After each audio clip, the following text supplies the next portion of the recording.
Subscribe to our YouTube channel and press the bell icon to get the latest updates. Good morning, good afternoon, and good evening. Tomorrow marks 6 months since WHO received the first reports of a cluster of cases of pneumonia of unknown cause in China. The 6-month anniversary of the outbreak coincides with reaching 10 million cases and 500,000 deaths.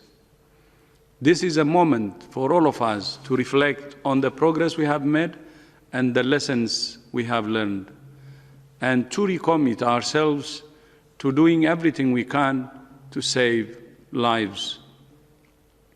6 months ago, none of us could have imagined how our world and our lives would be thrown into turmoil by this new virus. The pandemic has brought out the best and the worst of humanity. All over the world, we have seen heartwarming acts of resilience, inventiveness, solidarity, and kindness. But we have also seen concerning signs of stigma, misinformation, and the politicization of the pandemic. For the past 6 months, WHO and our partners have worked relentlessly to support all countries to prepare for and respond to this new virus. Today, we are publishing an updated and detailed timeline of WHO's response to the pandemic on our website so the public can have a look on what happened in the past 6 months in relation to the response. It illustrates the range of WHO's work to stop transmission and save lives. We have worked with researchers, clinicians, and other experts to bring together the evolving science and distill it into guidance. Millions of health workers have enrolled in courses through our openwho.org online learning platform. We launched the Solidarity Trial to find answers fast to which drugs are the most effective. We launched the Solidarity Flights to ship millions of test kits and tons of personal protective equipment to many countries. We launched the Solidarity Response Fund, which has raised more than $223 million for the response. 3 major innovative solidarity activities. And we have worked with the European Commission and multiple partners to launch the ACT Accelerator to ensure that once a vaccine is available, it's available to everyone, especially those who are at greatest risk.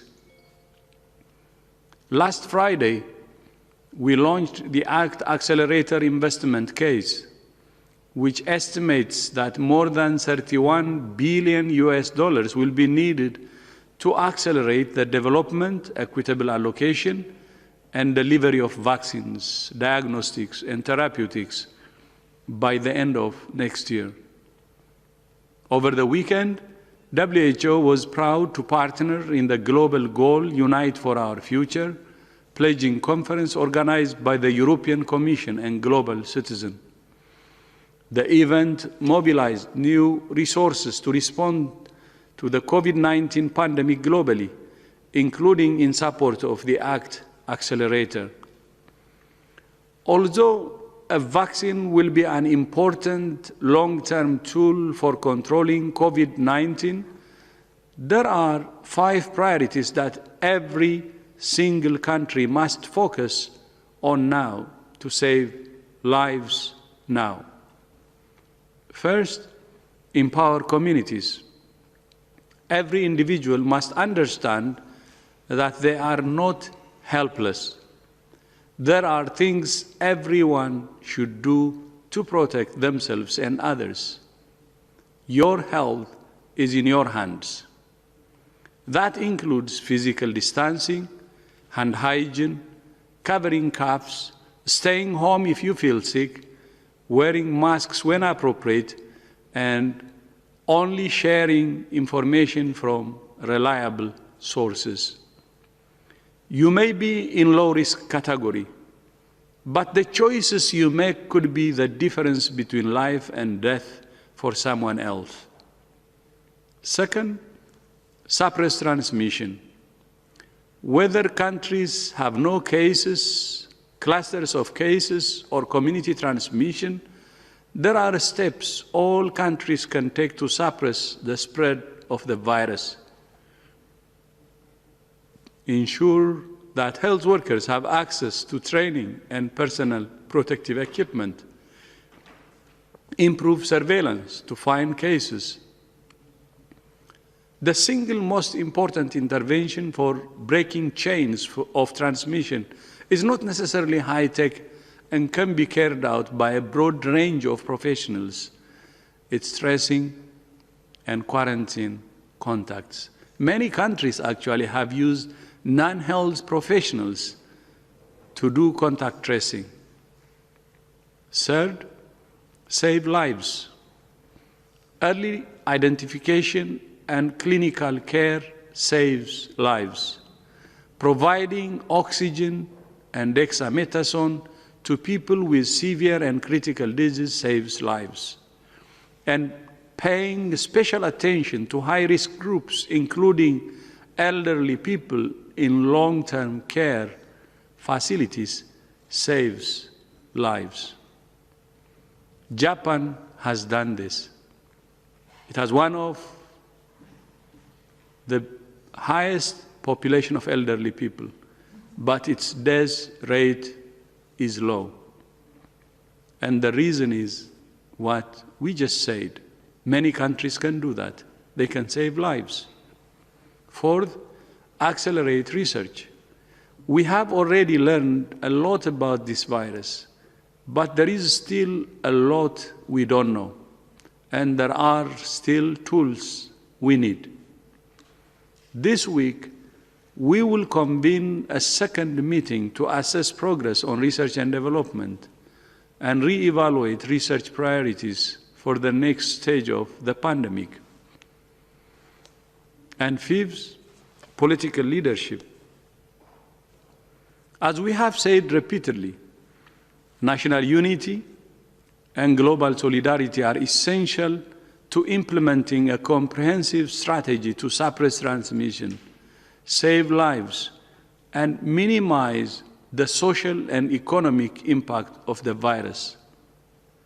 No matter what stage a country is at, these 5 priorities, if acted on consistently and coherently, can turn the tide. WHO will continue to do everything in our power to serve countries with science, solidarity, and solutions. The critical question that all countries will face in the coming months is how to live with this virus. That is the new normal. Many countries have implemented unprecedented measures to suppress transmission and save lives. These measures have been successful in slowing the spread of the virus, but they have not completely stopped it. Some countries are now experiencing a resurgence of cases as they start to reopen their economies and societies. Most people remain susceptible. The virus still has a lot of room to move. We all want this to be over. We all want to get on with our lives. But the hard reality is, this is not even close to being over. Although many countries have made some progress, globally, the pandemic is actually speeding up. We're all in this together.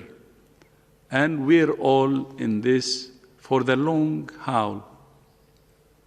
We will need even greater stores of resilience, patience, humility, and generosity in the months ahead. We have already lost so much, but we cannot lose hope. This is a time for renewing our commitment to empowering communities, suppressing transmission, saving lives, accelerating research, and political and moral leadership. But it's also a time for all countries to renew their commitment to universal health coverage at the cornerstone of social and economic development, and to building the safer, fairer, greener, more inclusive world we all want. I thank you. Thank you, Dr. Tedros, for these opening remarks, marking the 6 months of pandemic.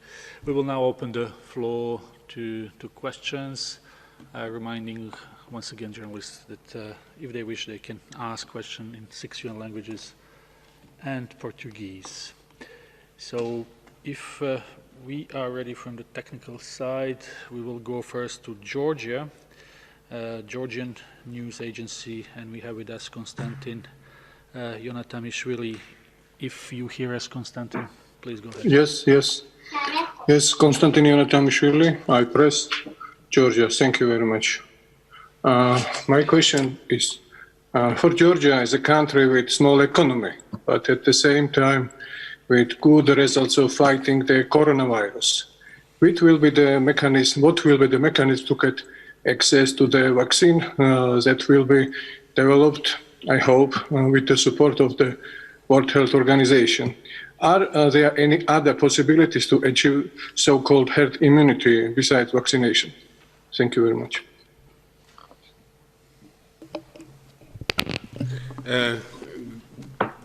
Good afternoon.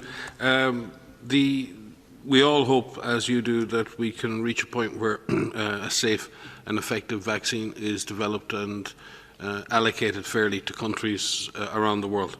As the Director General has said in his speech, we don't have that vaccine yet, and there's a lot we can do now to suppress transmission, and I believe the Republic of Georgia has been doing well in this regard, both in terms of community engagement, in terms of suppression of transmission, in saving lives through adequate clinical care. But yes, we do hope that a vaccine will be developed. There have been over 133 candidates put into the system. A large number are now in clinical trials. The Director General launched the ACT Accelerator in April as a means of leveraging global collaboration and innovation and funding, both for vaccines, drugs and for diagnostics. The vaccines is probably the one that will absorb most resources and requires a very deep and sustained public-private partnership. It is the best means for countries to access the vaccine, and we have to find a way to ensure that regional alliances that are growing to develop contracts with companies for vaccines are linked to a global movement that ensures that those vaccines are made available to all countries. The Gavi, CEPI and WHO are working together on COVAX, the initiative for coronavirus vaccines. As part of that, large advanced market commitments are being put together in order to secure vaccine production. There is no other means of achieving adequate herd immunity. The herd immunity is a term usually reserved for the use of vaccines. But we also have to be cautious and careful. We desperately hope, and we can see tremendous work towards safe and effective vaccines, but there are no guarantees of such. And therefore, that's why we have so many candidates in testing. So we have an opportunity to find the best one. But the only other way that a virus like this may be suppressed is by us breaking the chains of transmission. If you accept that you cannot do that, then the only option is to let this virus run free through society, and we have already seen the horrific impacts of that. and therefore reducing mortality, suppressing transmission, while waiting for the arrival of a safe and effective vaccine, right now is our best strategy for stopping this disease.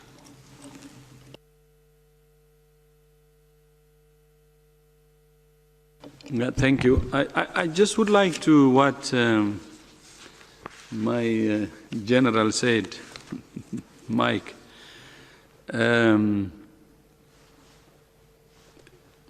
You know, herd immunity is very difficult even when we have vaccines, because we need to have a high coverage of vaccine use to have herd immunity, and Mike had already said it.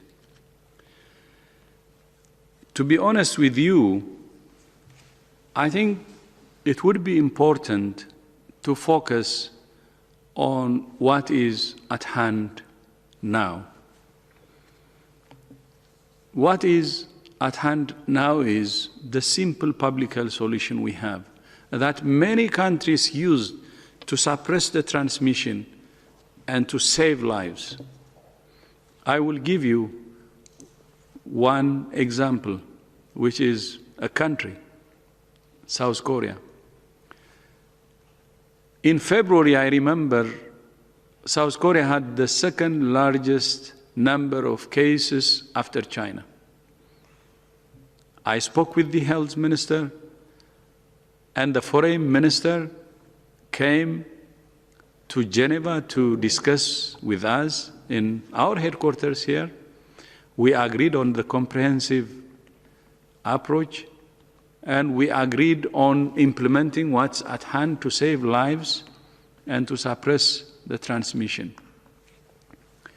And South Korea has shown to the world that without even vaccines or therapeutics, that it can take the number of cases down and suppress the outbreak.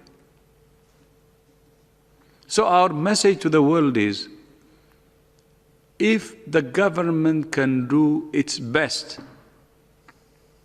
in testing, contact tracing, isolating, quarantining cases, like what South Korea did, and if the communities, not only the government, but in addition to the government, the communities take their responsibility of doing what's expected of them, starting from hand hygiene to the rest that can be done personally, this virus can be suppressed.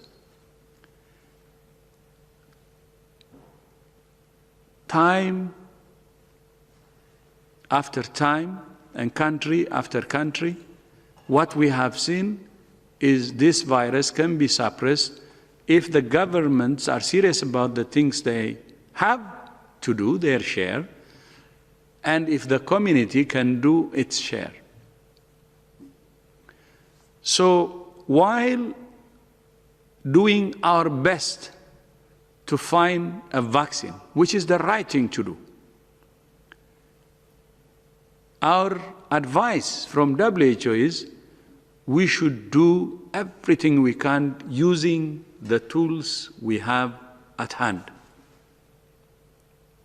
Because many countries, including the one example, Korea, I can give you a list of countries, have shown that this virus can be suppressed and controlled using the tools at hand. So the basics are still important, and the basics are non-pharmaceutical, and they have shown their efficiency and effectiveness in controlling or suppressing this virus. The reason I'm stressing this is the virus is spreading aggressively. It's very tragic to report to you that we have already surpassed the 10 million cases and 500,000 deaths. Still, this could have been prevented through the tools that we have at hand. And please, focus on the tools at hand. Of course, We appreciate the investment you're doing in finding more technology, vaccines and therapeutics. But that should be in addition to the maximum use of the tools at hand. And these are the simple solutions that the government can do and the public can do. And we have already outlined those. So that's our message. It's 6 months since the virus started. It could be like a broken record to say exactly the same thing, but the same thing works. Test, trace, isolate, and quarantine cases. That's for the government to do. And second, hand hygiene for each individual. Of course, wearing masks and the other things that can be done, social distancing at individual level. It works and save lives. And that's still our message. But of course, we should look for vaccines and the rest. But the simple and basic public health works, and that's what we're saying. Thank you. Thank you, Dr. Ryan and Dr. Tedros, for this answer. We will now go to Michael Bosyurkiv, who is a contributor to CNN. Michael, the floor is yours. Yes, can you hear me? Yes. Thank you for taking my question. Good morning from British Columbia. Director General, this question relates to your opening statement that the pandemic has brought out the best and worst in humanity, including politicization of the pandemic. Just a few days ago, Marco Rubio, Richard Gere were among 500 people who warned in a letter that democracy is under threat by certain authoritarian leaders due to coronavirus. They cited parliaments being sidelined, journalists arrested, minorities scapegoated, and most vulnerable sectors of the population face alarming new dangers. My question is the following, sir. Ambassador William Taylor told me that strongmen do not seem to be winning against COVID-19, that the virus is having a devastating effect on strongmen who aren't taking the steps that need to be taken. Do you have an opinion on that, or do you agree? Thank you. No, can you repeat? Sorry, I didn't know the ambassador you mentioned actually. Oh, sorry, it's Ambassador William Taylor.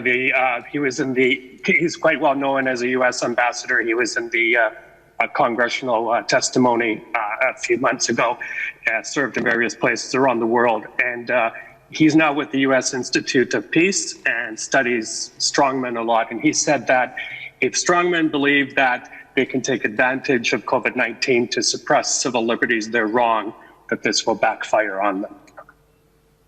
Mm-hmm.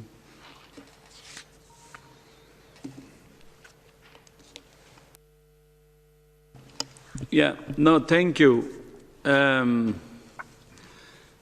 know, our message from the start was very, very simple.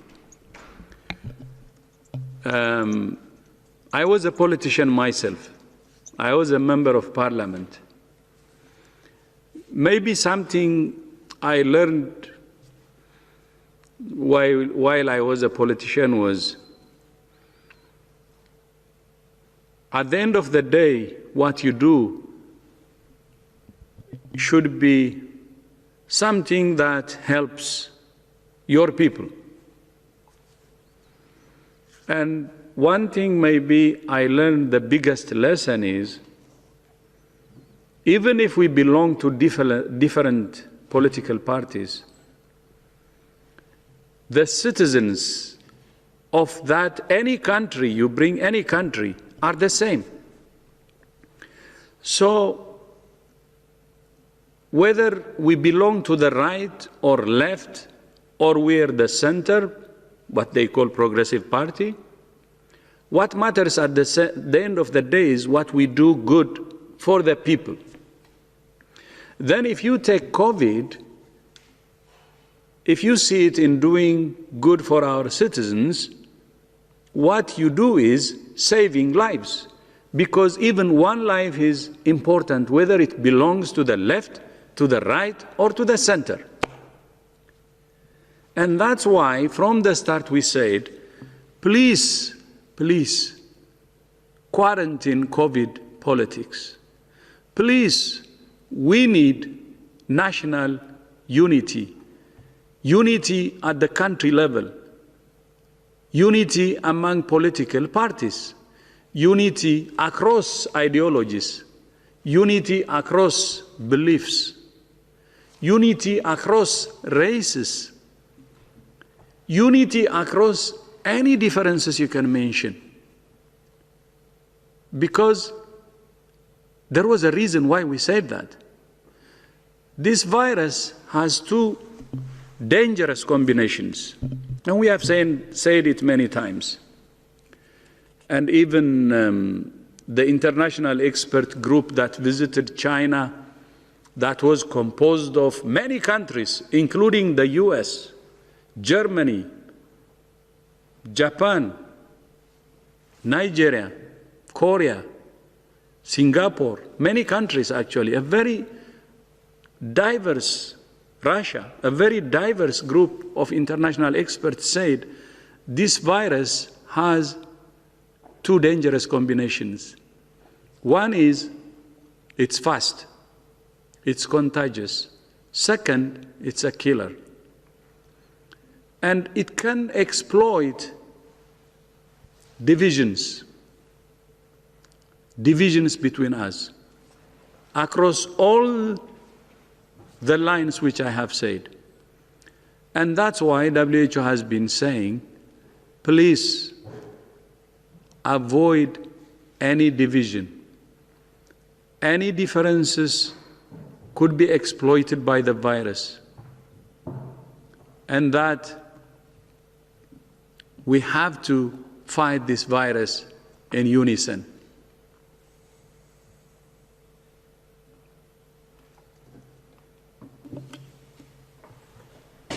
And that's why, what you said, I mean, our message is still the same. It's not about one country or two countries or three countries. It's not about something specific to any place. It's about how we should operate globally, whether it's at national level, subnational level, or regional level, or global level. And with 10 million cases now and 500,000 deaths, unless we address the problems we have already identified as WHO, the lack of national unity and lack of global solidarity, and the divided world, which is actually helping the virus to spread. As I said in my speech, the worst is yet to come. I'm sorry to say that, but with this kind of environment and condition, we fear the worst. And that's why we have to bring our acts together and fight this dangerous virus together. I thank you. Thank you, Dr. Tedros, and thanks to Michael for this question. We will now go to the Economic Times of India, and we have with us Divya Rajagopal. Divya, you will need to unmute yourself. Hello? Hello, thank you for taking my question. Am I audible? Yes, we can hear you. Yes. Hi, I wanted to ask this question to the entire panel. Last week, Anthony Fauci of NIH has said that contact tracing is becoming increasingly difficult at this stage of the pandemic. Do you think that as infection spreads in most countries, it is still possible to use contact tracing as an effective way of mitigation? Thank you. I think yes, but it's very dependent on the background intensity of transmission. In situations where there's very intense community transmission and large numbers of cases every day, it's very hard to get on top of case isolation alone, never mind the contact tracing. So countries may need to make some choices in that regard. But what has happened for those countries who have been affected, those countries who've stuck with contact tracing and isolation or quarantining of contacts, have found then, as the number of cases drops, that they can catch up on the contact tracing and improve. The difficulty has been for many countries who gave up entirely on contact tracing, now having to pick that up, now having to scale up the architecture of public health surveillance as they've opened up societies and decreased the public health and social measures or the restrictions on movement. It's quite tough for the public health system to catch up, and it takes time for it to do so. And the Director General said many, many times during this period of so-called lockdowns that this was precious time to prepare. Not only were public health and social measures having an impact on transmission, they were also clearly having a negative impact on social and economic life, and that this precious opportunity needed to be taken. And we've seen in countries who've really beefed up their capacity to do contact tracing, isolation, quarantine, testing, and all of the things the Director General spoke about, they have done well. So yes, contact tracing, public health surveillance is a key part of a package of activities. The DG has said it. If individuals and communities can sustain the physical distancing, the hygiene, the mask wearing, and the other things that are appropriate and advised by local government, if the public health system can continue to track and trace cases, yes, we should see a situation where the disease comes under control. And many countries have proven that. That is not supposition. Many, many countries, through applying a comprehensive strategy, have reached a very low level of virus transmission in their countries, but always have to remain vigilant in case there are clusters or small outbreaks. We've seen those situations arise in Germany, we've seen those situations arise in Singapore, in Japan, in Korea, in China, and in other countries. And again, it's in those situations where your public health surveillance and your contact tracing and your ability to investigate clusters really comes into its own, and where you've really seen the advantage of public health and public health architecture is that ability to pounce on disease. What you have to do is push the disease down to the lowest possible level. And communities have made a huge sacrifice for that to happen. They've stayed at home, they've stayed away from their families, they've contributed tremendously to suppressing infection. And what public health authorities have needed to do is to put in place the right public health surveillance in order to take advantage of that. So as the restrictions are lifted and as we see small clusters appear, the public health authorities can react quickly and suppress that infection again. And a great credit goes to countries like Germany, like Japan, like Korea and others who've really focused in on that function of the system. They're able to use a multifaceted approach. They're able to sustain community commitment to the process. High levels of community acceptance, high levels of community compliance, high levels of community understanding linked to a strong public health intervention and a strengthened public health and health system. It works. It's not a guarantee of success, but what we've seen is that countries that apply a comprehensive, sustained strategy with their communities on board make progress. There are no guarantees with epidemics, but this right now is the best package of activities that countries have shown again and again can lead to us arriving at a situation where we can live with this virus. I just wanted to add 2 points to what Mike has said. One is that, it can be increasingly difficult to apply this comprehensive approach as transmission increases, but it's not one activity alone. It is not contact tracing alone. It is not case finding alone. It is not physical distancing alone. You've heard the Director General, you've heard us say this all the time, but it's worth repeating because there tends to be a focus on a particular intervention, but it needs to be all of the above. And with an empowered community, with an engaged community, with listening to the community and having the community listen and adhere to the public health measures that are in place, this can be done. And so it can be increasingly difficult. But what we have seen is in countries that have been in an overwhelming situation, they've prioritized these activities, these interventions, into specific areas within the countries where transmission seems to be the highest intensity, perhaps related to a super spreading event or a particular cluster, and bringing that transmission down from an overwhelming situation to clusters of activity, and from clusters of activity to chains of transmission. And the other point is that it can be turned around. Again, many countries are seeing situations where they're feeling completely overwhelmed. And we have seen many countries demonstrate that you can turn this around. You can bring transmission under control. It is very, very difficult. But again, prioritizing the work, prioritizing the interventions to where it's needed most, bringing situations under control where you can get a quicker gain, and then focusing on higher areas of intensity. These approaches in countries need to be administered at the lowest administrative level as possible to bring situations under control to as many places as you can, as quickly as you can. But it can be turned around. And we wouldn't be saying this unless we've seen it happen, and unless we've seen countries demonstrate this repeatedly in multiple regions across the globe. Yeah, thank you. I think this is very important, and I would be happy to add my voice to my colleagues, Mike and Ryan. Mike and Maria. Mike and Maria. Mike Ryan, my general, is a very humble servant of humanity. And he wouldn't tell you what the real stories are regarding contact tracing.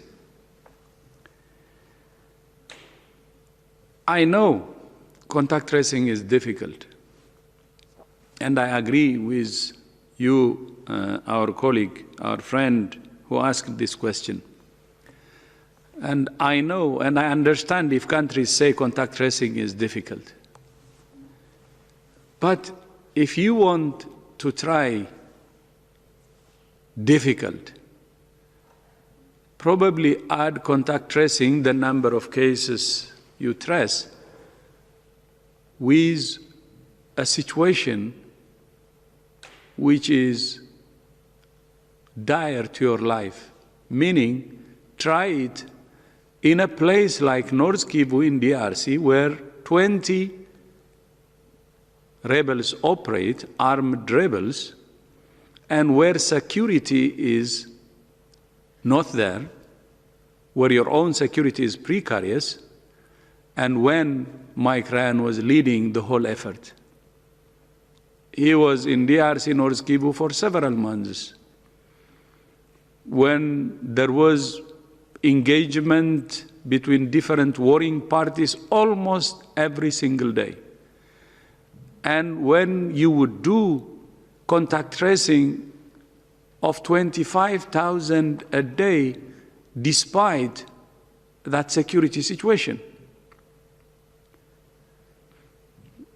You know, he didn't send me, actually, somebody sent me from the front lines, Mike Ryan wearing the helmet, bulletproof, and also the jacket, bulletproof, and going to communities to do contact tracing and the rest, because he had no option. If you can do contact tracing in that condition, risking your life, and he's the most senior person in terms of emergency response, one of the most senior, doing contact tracing in a stable and peaceful place, wherever it is in many countries, should that come as even an issue? I'm just asking. If there is a single failure for many of our countries to really not hunt down this virus, is our failure in contact tracing, because we have lame excuses saying it's too many and it's very difficult to trace because there are too many. Trust me, there is no too many even in a war situation. If contact tracing helps you to win the fight, you do it even risking your life. Forget about a place where there is peace. The reason I'm saying this is we don't tell or we don't talk about the stories of a simple human being like Mike Ryan, who would do this in a situation that risked his life. So if you want to know if contact tracing is difficult, then I will send you his picture in his bulletproof helmet and bulletproof jacket, because he believed that he had to do everything to stop the Ebola and to show that saving lives actually needs that level of commitment. So my answer is just brief. I explained in hopefully that you will understand why I will say the simple phrase, because I want you to understand the background. Trust me, no excuse for contact tracing. If any country is saying contact tracing is difficult, it is a lame excuse. Thank you. Thank you, Dr. Tedros, and Dr. Ryan and Maria as well for this detailed answer on question on contact tracing. We will now go to Brussels time, and we have with us Mozi Appelblad. Mozi, can you hear us?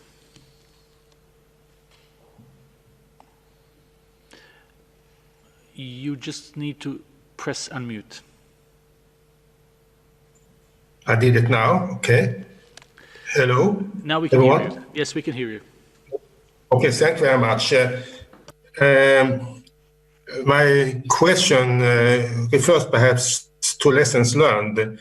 The previous question was about contact tracing, and as you said, it was not very much applied perhaps in the beginning because most countries were overwhelmed by the number of infections, and that was perhaps a bad excuse for not carrying it out.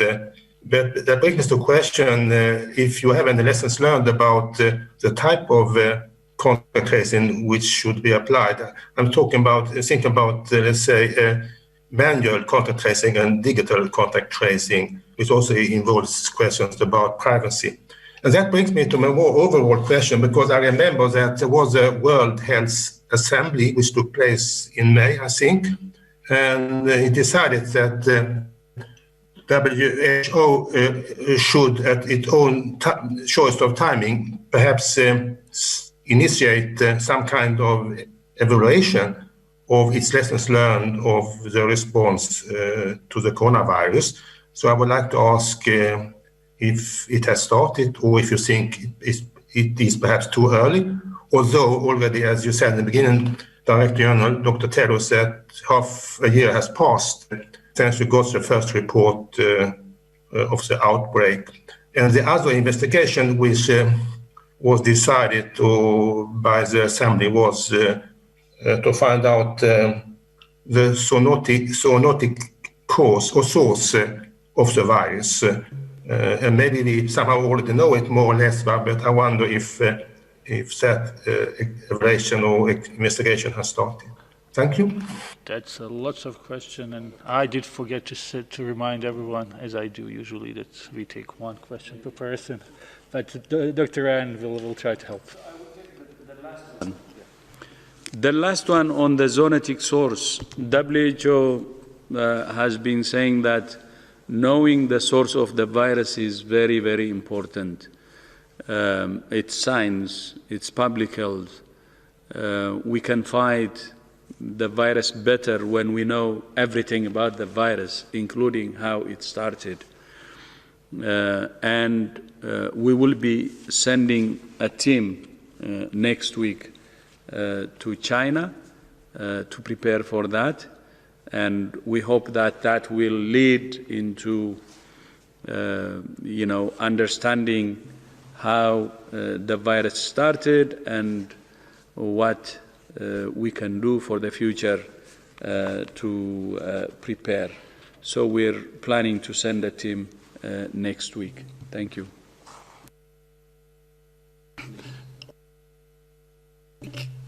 Okay. I think and if we listen to interviews and others done by people who've led contact tracing in places like Singapore, in Japan, and in other countries, the primary success of contact tracing has come from a well-organized human workforce, able, number one, once a case is detected, once there's a positive sample in the lab, maybe it's from the emergency room, from the hospital, from the community, that there's an instant response where a case or their family can be interviewed, that contacts are identified quickly, and in that sense, the highest risk contacts. You can have a contact list that's 10 and you can have a contact list that's 10,000 people, and you have to decide how far and how deep you go with listing potential contacts. They all have to be contacted and followed up. Of those who are followed up, you're asking, in most countries' situations, you're asking for those contacts to be self-isolated or quarantined at home. In some situations, people are asked to quarantine in a facility. So it's a very complex set of investigations and then communication between different groups. And one group has to hand off the process to another group. So it's a complex interaction of public health activities. Now, obviously, when you're moving information around and you're trying to, the lab has to inform the contact tracers and the contact tracers have to inform the people organising quarantine, all of those require a lot of transfer of information. And there are a number of digital tools that have really helped with that process, like the system developed by WHO, GoData, which has been implemented in a number of countries. And that allows public health authorities to integrate data from different sources within the system. There's no privacy issues there because that's really about being more efficient with publicly held data. There are then other applications that have been developed which allow for mobility tracking or identifying potentially other high-risk contacts, Bluetooth-enabled apps that allow that to happen. And some countries have implemented apps like that. And those apps can be useful in identifying contacts who may not have otherwise been listed, and in some ways also for looking at overall population risk for transmission. Some have worked, some have not. Some have been very well accepted at community level. Some have raised real issues regarding data protection and human rights and other issues. So it's important that we continue to innovate with these tools, but it's also important to recognise that that aspect of the digital revolution is innovating and providing potential solutions and tools. The core process is still a core human-driven process. It's about humans contacting humans and asking questions about potential exposures and following up with other human beings. This is not an automated process. It cannot be automated in that regard. And I think that's where most countries have struggled. It's one thing to develop an app.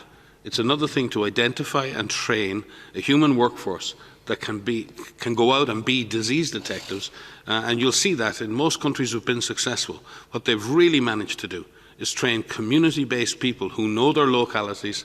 They've trained them in how to do contact tracing. They've trained them how to follow up within their own communities, and that's much better accepted. And we found the same in Ebola in Congo.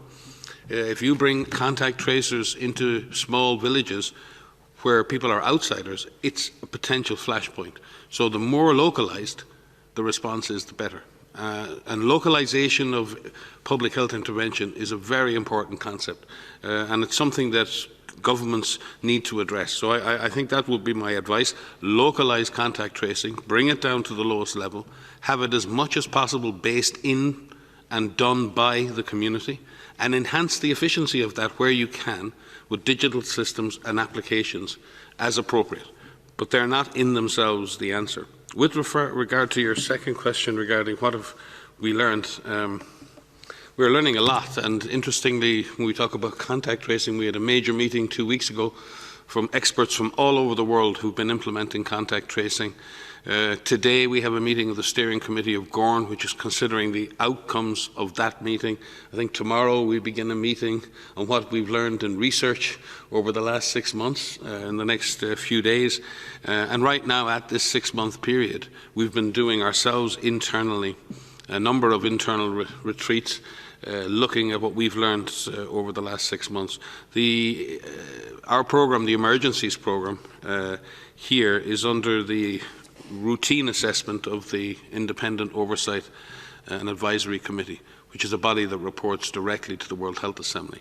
They've completed their first interim review of the response and the performance of our program in that. That review was published at the time of the World Health Assembly, and in fact that committee has had a briefing today with the mission representatives of all the WHO member states. We will continue, and that committee will continue with that review. There are currently reviews planned around the IHR Review Committee, and obviously the Director General is pulling together a systematic independent evaluation based on the WHA resolution. But we're doing internal operational reviews. We continue to review all of our performance. We review all of the language, and I'll hand over to Maria because she may be able to also tell you how we're really looking at the science and what we've learned over the last 6 months. Thanks, Mike. Yes, so we've said this almost every time we've been up here, that we are constantly learning and we are constantly evolving our guidance to fit what is known about this virus that we didn't know about 6 months ago.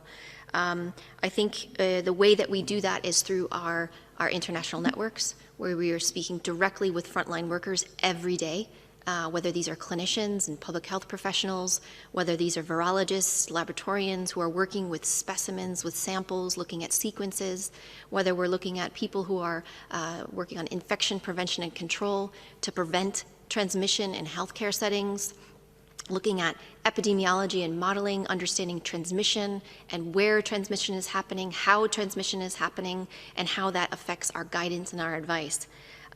We are constantly looking at how we adapt our information that we share with you, and we are very careful with how we explain the situation about what we know, about what we don't know, and most importantly, how we're working with our partners to address those unknowns, because that is a constant evolution, especially with a new pathogen.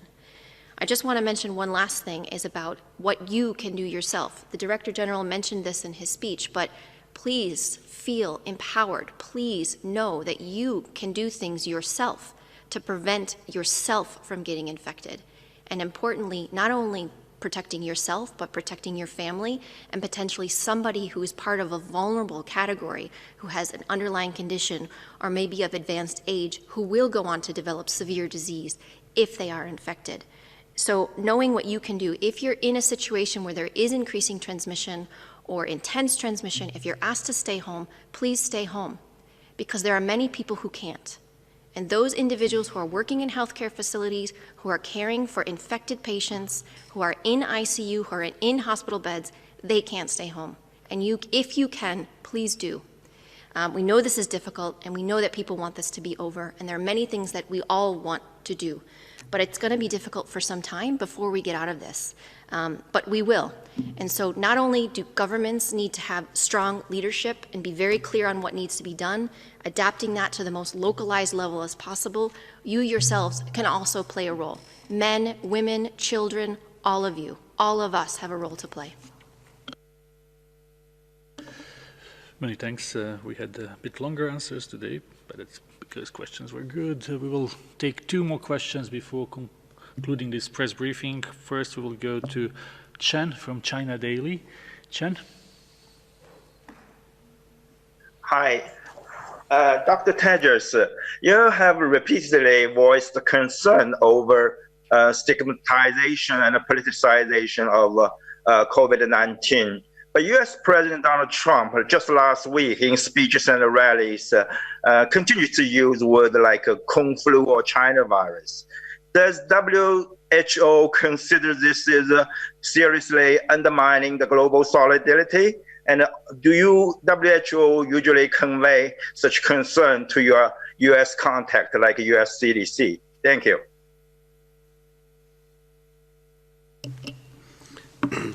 From WHO's perspective, we obviously want to have international discourse that's based on mutual respect.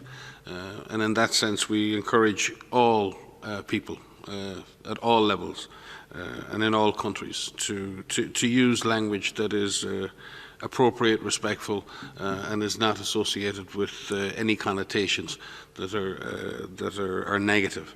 And in that regard, we put that message out globally. There are many people around the world have used unfortunate language in this response. We certainly haven't been immune to receiving a lot of it. But we try to focus on the way ahead. We try to focus on what we need to do. And we need everybody focused, as the DG said, as Maria has said. We need everyone focused. Everyone has a job. We can actually do better than we're doing right now.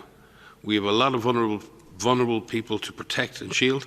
We have a lot of communities with poor health systems and poor living conditions that we need to help and support, and we need to focus on that. It is unfortunate if our global discourse is reduced to base language. That never helps. But we want to focus on moving forward. We want to focus on getting this job done. Thank you, Dr. Ryan. And our last question will go to Jamil, our Geneva neighbor who is working for a number of Brazilian press. Jamil? Yes, Tarek, thank you. Thank you for taking my question. My question is on Brazil. What is your current evaluation about Brazil, and whether this strategy that you just mentioned now for over an hour is actually being implemented? Thank you.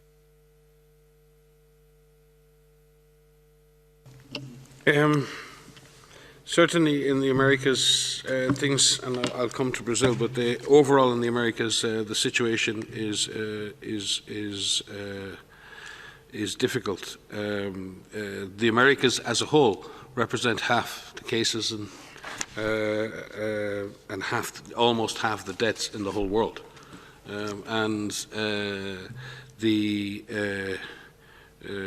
If we look at if you look at Brazil itself, it represents quite a proportion of all the cases in the Americas. 26%. That's 1 in 4 of all the cases, and 1 in 4 of all the deaths in the continent. So there's no question that Brazil is still facing a big challenge. It's continues to report over 30,000 cases a day from all 27 federal levels, or from all of the different state levels. So Brazil is still facing a challenge. And yes, a comprehensive approach to the response is needed at all levels. It is tough. The force of infection is high. There are many challenging situations in Brazil. There are deeply congested and dense populated areas in the urban setting that have very poor services. There are people living in rural conditions as well that are difficult to reach and difficult to serve. So it would be silly to underestimate the size and the complexity of a great country like Brazil. But equally, it would also be important to recognise that Brazil has a huge and proud history in the management of infectious diseases, and has many excellent scientific and other institutions, and has shown a tremendous capacity not only for combating infectious diseases, but developing vaccines that have stopped diseases like yellow fever in so many other countries. So yes, we would encourage again once more that Brazil continues the fight against the disease, that Brazil links the efforts at federal and at state level in a much more systematic way, that there is a focus on a comprehensive approach to controlling the disease and doing that in a sustained fashion. It is easy, obviously, to criticise any individual country, and no country, no organisation is without criticism or without fault or without difficulty in this response. Again, today's message is not about what happened last week, last month, or the last 3 months. And when the Director General talks about politicization as well, we all need to recognise that in many countries the government is the government of the day, and we need to find a way for each government to find a way forward, for each government to serve its citizenry, for each government to serve its people. And we need to encourage and support governments in doing that. We need to find all of government, all of society approaches. And when we talk about avoiding politicisation of the virus, that cuts both ways. And we may, in many situations, as individuals in society, have to provide encouragement and support for a government that may not be of our choosing or liking. And that is the difficulty and the challenge of national unity against a common enemy. When you choose national unity against a common enemy, you sometimes don't get to choose who leads you in that fight. And you have to find a way. You have to find a way to be able to take that forward. And that's the challenge for all countries now. And I would just say from my personal perspective that we cannot continue to allow the fight against this virus to become and be sustained as an ideologic fight. It cannot be. We cannot beat this virus with ideologies. We simply cannot. And I think everybody now needs to take a step back at 6 months. Everyone, every individual needs to look in the mirror and say, am I doing enough?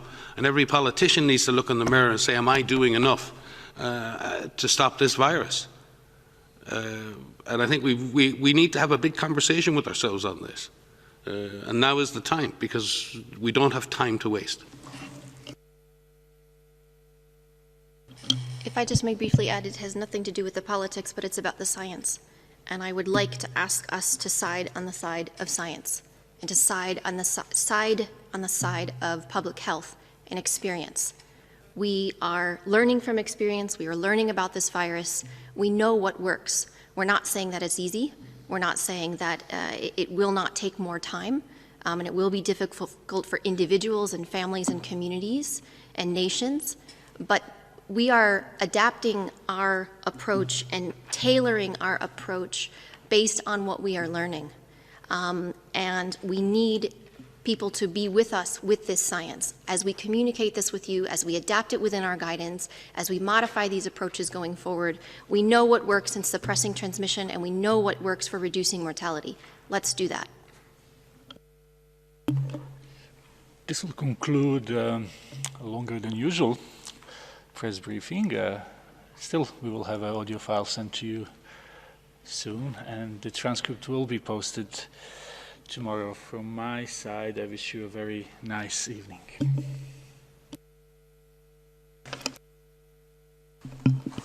Thank you. Thank you, Tariq, and thank you all for joining. And as I said earlier, we have a new timeline of the past six months. And would really appreciate it if you have a look and give us your feedback. And look forward to seeing you on Wednesday. Thank you.